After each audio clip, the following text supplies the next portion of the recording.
రాష్ట్రంలో 40 లక్షల మంది నిరుద్యోగులు జగన్ను గద్దెదించడానికి సిద్ధంగా ఉన్నారని నిరుద్యోగ ఐకాస కన్వీనర్ సిద్దిక్ అన్నారు. రాష్ట్ర వ్యాప్త బస్సు యాత్రలో భాగంగా ఐకాస బృందం గుంటూరు, పల్నాడు జిల్లా నరసరావుపేటలో పర్యటించింది. జగన్ చేసిన మోసాన్ని ప్రజలకు వివరిస్తూ తెదేపా అభ్యర్థుల తరపున ప్రచారం నిర్వహించారు.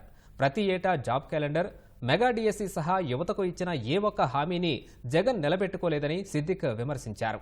ఉద్యోగాలు కావాలని ఆందోళన చేసిన వారిపై కేసులు పెట్టి వేధించారని ఆరోపించారు. బటన్లు నొక్కామని చెబుతున్న వైకాపాకు ఈవీఎం బటన్ నొక్కి బుద్ధి చెబుతామని ఐకాస నేతలు హెచ్చరించారు.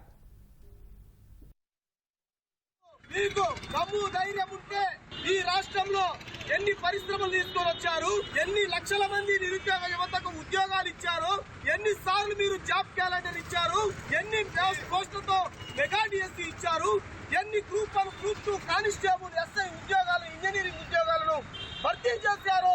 శ్వేతపత్రం ఇవ్వగలరా? మీ ఇంట్లో మంచి జరిగితే ఓటేస్తున్నాడు.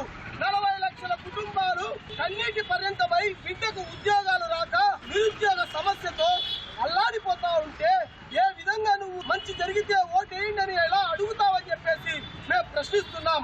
నువ్వు పరిశ్రమలు తేకపోవడంతో పాటు గంజాయిని, డ్రగ్స్ ను, కొకైన్ లాంటి మారక ద్రవ్యాలను తీసుకొని వచ్చి నువ్వు రాష్ట్ర వ్యాప్తంగా వాటికి కేంద్రంగా మార్చావే గాని యువతకు ఎక్కడా కూడా ఉద్యోగ అవకాశాలు కల్పించలేదని అడుగుతున్నాం.